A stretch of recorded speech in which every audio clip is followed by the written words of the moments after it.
The terminal buzzed with life. Flight 672 to London was boarding, and the air smelled of strong coffee, jet fuel, and hurried anticipation. Hundreds of passengers streamed past security, dragging their luggage, checking their phones, whispering last-minute goodbyes. For them, it was just another day, another flight, another crossing of oceans. But for Navy SEAL Captain David Cole, it was different.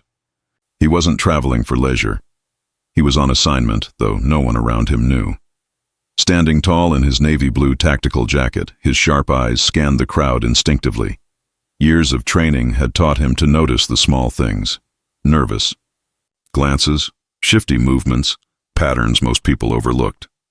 Beside him sat his partner, Rex, a 4-year-old German shepherd with an impeccable record, known among the SEALs as the nose that never fails. Rex was calm as always, his ears slightly twitching at every distant sound, but his body still, composed, confident. He wasn't just any K9. He'd been through hellish training, from tracking insurgents in war zones to detecting micro-traces of explosives undetectable to standard airport scanners. David trusted Rex more than he trusted any machine or human. If Rex said something was wrong, it was wrong. Boarding had just begun when David noticed Rex shift slightly, his nose twitching as if he'd caught something. At first, David thought it was nothing, perhaps food somewhere nearby, maybe a familiar scent of another K9 in the terminal. But then, Rex's breathing changed, his chest expanding deeper, sharper, deliberate. He sniffed the air again, this time focusing on the left side of the gate near a cluster of passengers. David's instincts sharpened instantly. "Easy, boy," David whispered, placing a hand gently on Rex's back. But Rex didn't relax. His body tensed like a bowstring, pulled tight. His ears locked forward and his nose pointed straight at a black duffel bag resting on the floor. David's pulse quickened. He casually scanned the people near the bag, his eyes landing on a tall man in a gray hoodie, standing stiffly, one hand in his pocket, the other gripping the bag's strap. Rex let out a low, guttural growl, deep and primal, the kind of sound David had learned to never ignore. He crouched slightly and gave Rex the silent SEAL hand signal. "Confirm target." Rex responded instantly, sniffing again, his growl escalating into short, sharp barks. Passengers started turning their heads, curious and confused. A mother clutched her toddler tighter. A businessman frowned and shuffled away. The man in the gray hoodie didn't move. He kept staring straight ahead, jaw clenched, as if he couldn't hear the barking at all. That, more than anything, set off alarms in David's mind. He stepped closer, calm but assertive, his voice steady. "Sir," he said, "can I see your bag?" The man turned slowly, his face pale but expressionless. "It's just clothes," he said flatly, his tone too rehearsed, too deliberate. David didn't buy it. Years in combat zones had taught him one thing: danger rarely announced itself, but it always carried an aura. And right now, the air around this man was thick with it. Rex barked again, this time louder, more aggressive, his body straining against the leash like he was ready to leap. David subtly touched the comm device clipped under his jacket collar. "Control," he whispered. "Possible situation at gate 43. Stall boarding. I repeat, stall boarding." But even as he spoke, the boarding gate beeped. A line of passengers had already crossed the threshold, and the flight attendants were sealing the door. If there was a threat, it was about to be sealed inside a metal tube carrying nearly 200 people, flying 35,000 feet in the air. David's jaw clenched. He didn't have confirmation, but Rex had never been wrong. The seconds felt heavier. The engines of Flight 672 roared faintly in the distance, preparing for pushback. David felt his pulse hammering in his ears. He had to make a choice. Suddenly, Rex lunged forward with a bark so sharp it froze the entire boarding area. The man in the gray hoodie instinctively pulled his duffel bag closer and started stepping back toward the terminal exit. That was it. The tell David was waiting for. In one swift motion, he raised his voice, loud enough to cut through the chaos of the terminal. "Stop the flight." The command echoed like a gunshot. Passengers froze mid-step. Flight attendants looked up from their scanners, startled. A child began to cry. Dozens of cell phones shot up instantly, recording. The terminal was no longer an airport. It was a pressure cooker on the verge of boiling over. Within seconds, security personnel rushed forward, surrounding the man. But the man in the hoodie shoved past them, sprinting toward a side exit. Rex exploded into motion before David even gave the signal, his claws scraping against the polished floor as he launched forward like a missile. David sprinted behind him, shouting commands, adrenaline surging through his veins. The chase had begun. The terminal erupted into chaos. Shouts and screams ricocheted off the glass walls as the man in the gray hoodie shoved through a cluster of passengers, knocking over a stroller as he bolted toward the emergency exit. Alarms blared instantly, the sharp wail slicing through the already panicked noise. David's instincts kicked in like a switch being flipped. He didn't hesitate, didn't think. He moved. "Rex, go!" He barked, and Rex obeyed without question, launching forward like a predator unleashed. His claws hammered the polished floor as his powerful legs propelled him forward. People dove aside, some dropping their bags, others screaming in confusion. Rex zigzagged between suitcases and scattered passengers, his deep growls vibrating through the air like distant thunder. David sprinted behind him, his boots pounding the ground, weaving through obstacles as his focus tunneled into one singular objective: don't lose the target. The man was fast, darting left and right, knocking over chairs, trying to create chaos to slow them down. But Rex was faster. The suspect reached the emergency exit door, slammed his shoulder into it, and burst into a restricted maintenance corridor. A cold draft rushed through as the alarm screamed louder. He glanced back for a split second, his eyes wide with panic. That was his mistake. Rex leapt, muscles coiled like steel, and tackled him mid-stride. Both man and dog crashed to the ground, the suspect letting out a raw, guttural yell as Rex pinned him down, teeth bared inches from his face. David closed in, breath ragged, yanking Rex back just enough to keep him from tearing into the suspect. "Don't move!" he barked, his voice commanding and unyielding. The man froze, chest heaving, his duffel bag still clutched desperately against his body. Within moments, airport security poured into the corridor, guns drawn and voices overlapping. "Step back. Hands where we can see them." David knelt, yanking the duffel bag from the man's grip. It was heavier than it looked. His fingers brushed against something metallic inside, cold and rigid. He swallowed hard and set the bag carefully on the floor. "Nobody touch this," he ordered sharply. "Get EOD here, now." One of the security officers, wide-eyed and pale, grabbed his radio and called for the bomb squad. David tightened his grip on Rex's leash, feeling the dog's muscles still vibrating with contained energy. Rex stood poised, ears back, nose twitching rapidly. He knew what was inside that bag. He'd sensed it long before any human ever could. Minutes felt like hours as the terminal descended into lockdown. Passengers were herded away from Gate 43. Security barricades were raised and the intercom blared vague announcements urging everyone to remain calm. But panic was spreading like wildfire. Families clutched their children. Business travelers stared anxiously at their watches. Everyone wanted answers, and no one was giving any. David's comm crackled in his ear. "Captain Cole, this is command." A calm but urgent voice said, "We've halted Flight 672. Aircraft secure. We've got the crew evacuating passengers back into the terminal." David exhaled slowly, relief washing over him like a tide. If Rex hadn't signaled when he did, that plane would have been sealed and taxiing for takeoff right now, carrying nearly 200 unsuspecting souls and what could have been a catastrophe waiting to happen. He crouched next to Rex, running, a gloved hand over the dog's neck. "Good boy," he whispered, his voice softer now, a stark contrast to the chaos around him. Rex licked his hand briefly, then returned his focus to the duffel bag, growling low under his breath. He wasn't done yet. The bomb squad arrived swiftly, clad in thick protective suits and carrying specialized gear. David briefed them quickly, outlining Rex's signals and the suspect's behavior. One of the technicians carefully opened the bag with robotic arms, every movement slow and deliberate. The onlookers held their breath, the silence stretching tight as wire. Then came the confirmation. Inside was a compact, improvised explosive device wired with precision and designed to bypass standard airport detection systems. It was powerful enough to destroy the fuselage mid-air. The lead technician muttered under his breath, "This isn't amateur work. Someone built this to make it count." David's jaw tightened.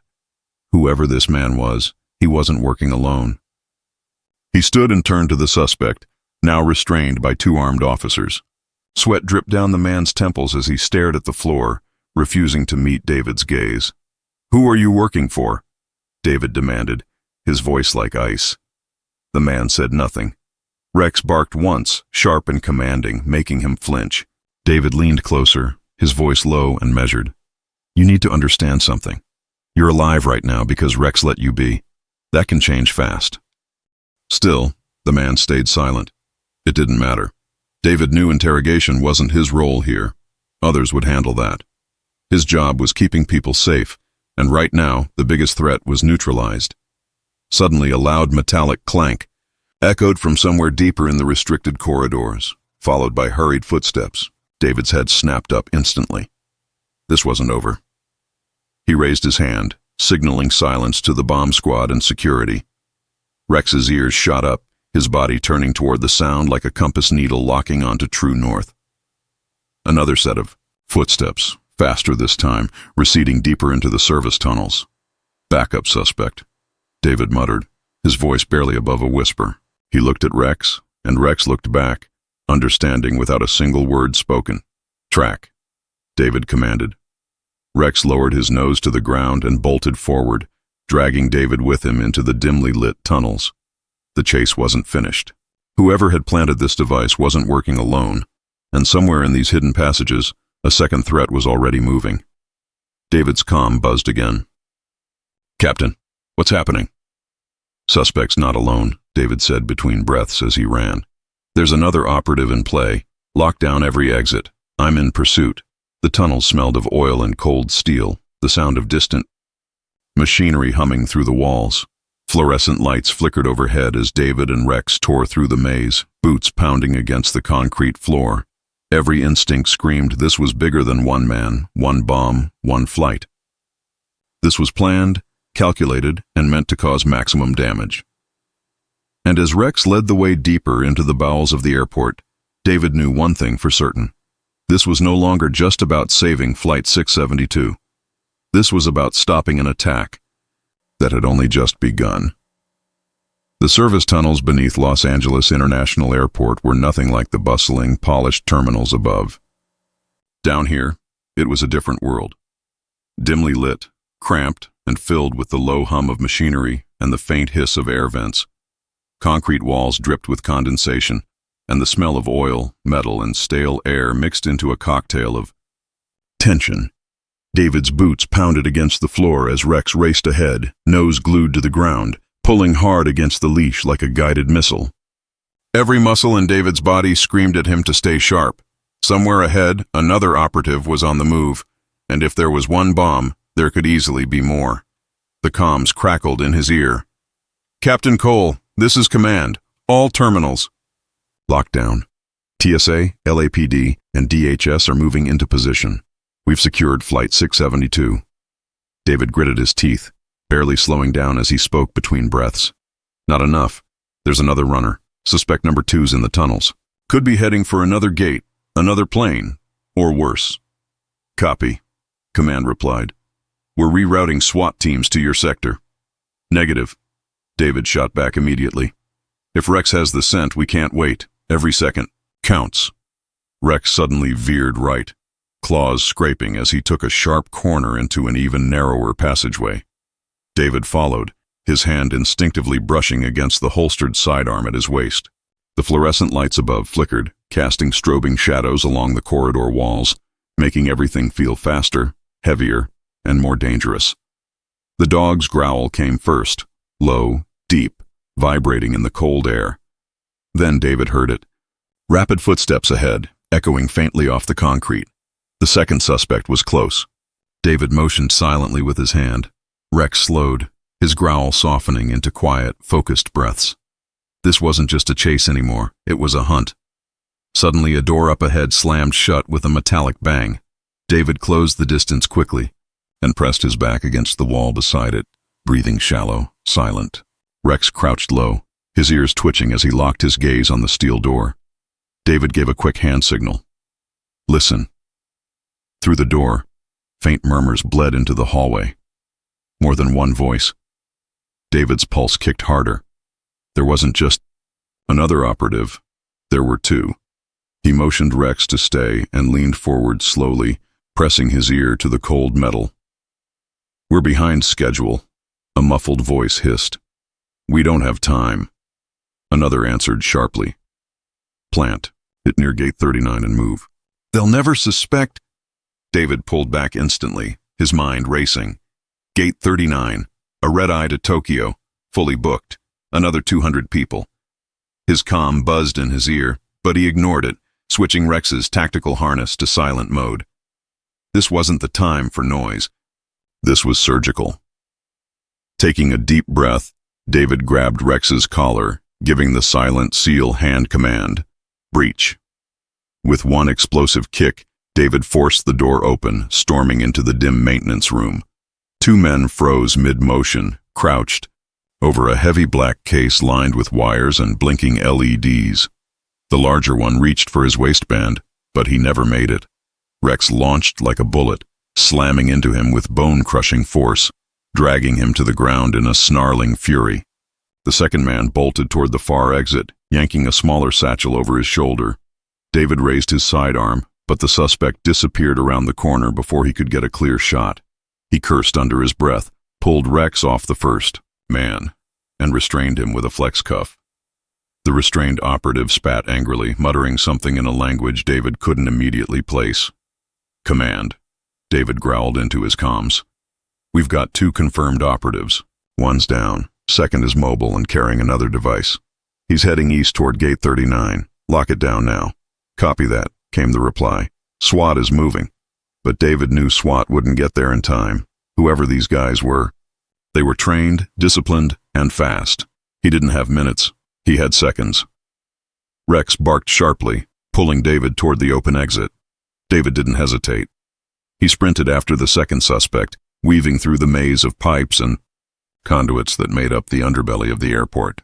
The faint light above flickered, and shadows danced against the walls like restless spirits. Every breath burned in his chest, but he pushed harder. Up ahead, a metal staircase rose sharply to the surface. The suspect was halfway up, glancing, back over his shoulder, his satchel bouncing wildly against his side. As David closed the distance, the man reached into the bag, fumbling with something metallic. No, no, no, David muttered, realizing what was happening. The suspect was arming the device. Rex, hit him! David roared. Rex leapt forward, a blur of fur and muscle, his jaws clamping down on the suspect's wrist. The man screamed, dropping the satchel as Rex pulled him backward off the staircase. Both tumbled hard onto the concrete floor below, the satchel skidding across the ground.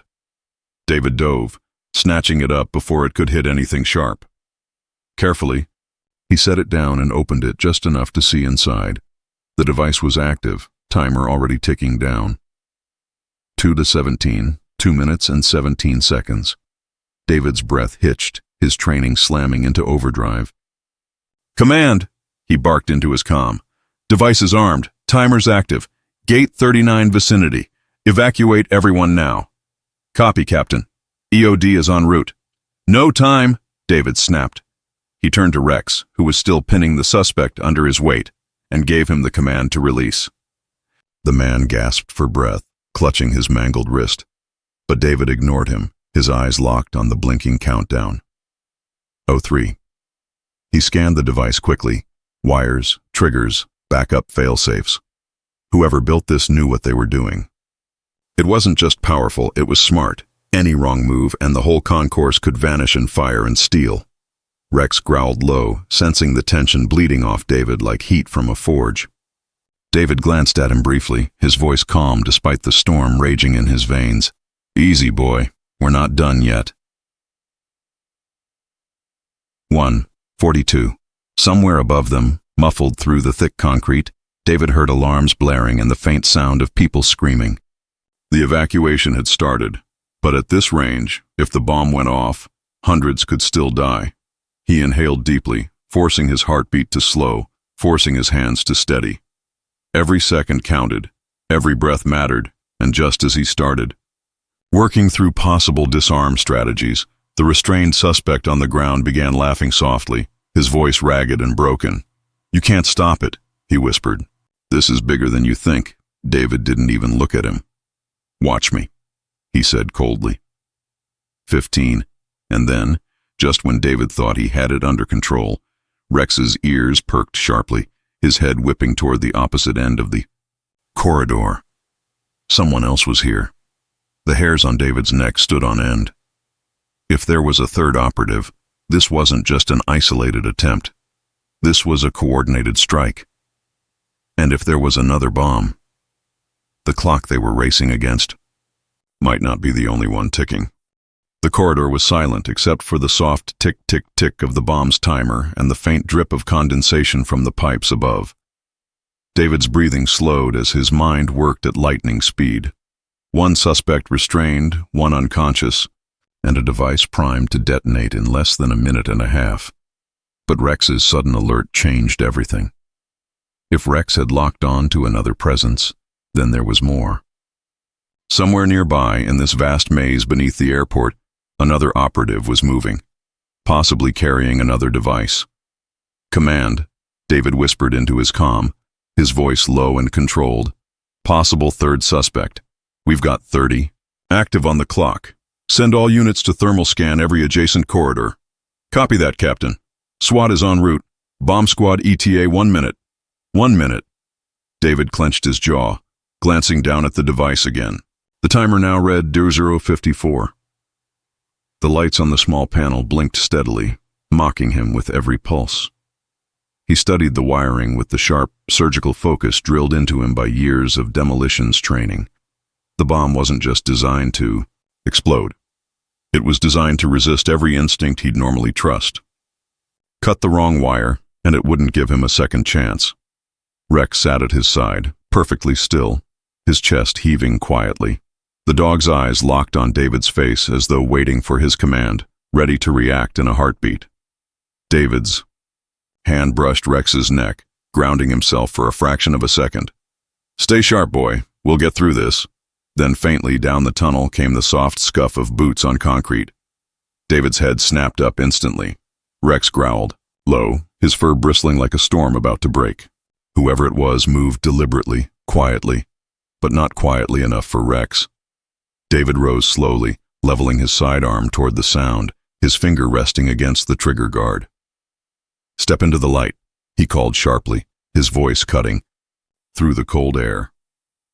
"Hands where I can see them." A figure emerged from the shadows. Tall, broad-shouldered, and dressed in maintenance coveralls. At first glance, he looked like an airport worker, but his stance was wrong.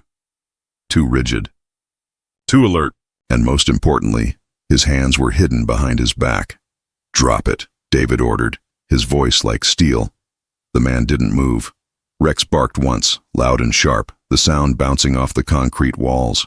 Then David saw it, a small metallic cylinder clutched in the suspect's right hand, wires trailing from its surface. "Command," David hissed into his comm. "We've got a second device live."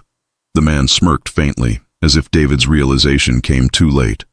Without a word, he turned and bolted down a side corridor, vanishing into the flickering shadows. David cursed under his breath and sprinted after him, Rex surging forward like lightning. Every second counted. Behind him, the first bomb's timer ticked down to 0:39. The beeping louder now, more insistent. They raced deeper into the tunnels, their footsteps echoing in rapid succession. Pipes rattled overhead as they turned a sharp corner into a wider passageway that fed into the terminal's main underbelly. Up ahead, the operative darted through a sliding service door, trying to lose them in the labyrinth of maintenance rooms and cargo lifts. David gave Rex the silent hand signal. Cut him off. Rex veered left instantly, disappearing behind stacked crates, moving faster than the suspect could track. David pursued from the right, forcing the man into a choke point without him realizing it. As the operative cleared the corner, Rex exploded out of the shadows, slamming into his chest with the full weight of his 90-pound frame. The man went down hard, the second device skittering across the floor. David dove, grabbing the cylinder before it could roll under a crate. He carefully cradled it in his gloved hands, scanning for a trigger. There wasn't one. It wasn't on. A timer. His stomach sank as the truth hit him. It was remote detonated. "Command, listen carefully." David snapped, his voice razor sharp now. "We've got 2 devices. One's on a timer. This one's remote triggered. Whoever's behind this is watching us right now. Jam every wireless frequency in this sector. Do it now." "Copy that, Captain. Signal jammers online in 5 seconds. As the comms fell briefly silent, David turned back to the first suspect, the restrained one, who was now watching him with a smug, almost mocking expression. "You're too late," the man rasped, his voice hoarse but steady. The sky was supposed to burn tonight. David ignored him, focusing on Rex instead. "Find him," he ordered softly. "Find the signal." Rex sniffed the air, his body tense and deliberate, his nose pulling him toward the far wall where a narrow ventilation duct ran along the ceiling. He growled, sharp and certain. David looked up. A small black device was attached to the duct, wires snaking into a panel. A wireless receiver. Without hesitation, David yanked it free, crushing it under his boot. "Command," he said, panting. "Signal neutralized. Remote's dead." But the victory was short-lived. He looked back at the first device. The timer now screamed 011, 11 seconds. There was no time for bomb squad, no time for manuals, no time for error. David's fingers hovered over the wires, his training screaming inside his head, every memory of explosives disarmament flashing back like strobe lights. Rex whimpered softly, sensing his hesitation, sensing the danger. David inhaled sharply, shutting out the noise, the chaos, the screaming alarms above them. He slowed his breath. He trusted his instincts. 07. His fingers found the primary charge. Line. Blue. Yellow. Red 005. Red usually meant live. But this device wasn't standard. It was designed to trick him. 003. "Trust yourself," he whispered, almost to Rex, almost to himself. He cut the yellow wire. For a split second, nothing happened. The lights on the device blinked twice, then went dark. Silence. David exhaled, his shoulders sagging, his lungs burning like he'd been holding his breath for hours. He leaned back against the wall, closing his eyes for just a moment. Rex rested his head against David's leg, panting quietly. The comm crackled. "Captain Cole, report." "Device 1 neutralized," David said, his voice calm but heavy. "Device 2 recovered. Airport secure." Cheers erupted faintly through the comms channel, but David barely heard them. He looked down at Rex, running, a hand over the dog's fur. "Couldn't have done it without you, partner." Rex wagged his tail once, then sat, eyes sharp as ever. No fear, no hesitation, just loyalty. Above them, Flight 672 passengers were being safely escorted back to the terminal. Families reunited. Children clung to their parents. People hugged strangers. Life went on, because one K9 trusted his instincts when no one else did. David glanced back at the restrained suspects, now surrounded by armed SWAT officers. This wasn't over. There would be investigations, interrogations, and answers to find. But for now, Rex had done what he did best, saved lives. And somewhere, deep down, David knew one thing. If Rex barked again like that, the world would stop and listen. What do you think about Rex's unbelievable instincts? This hero saved hundreds of lives just by following his training and trusting his senses. If you want more real-life K9 hero stories, don't forget to like this video and subscribe to K9 Era, because you never know when the next bark could save the world.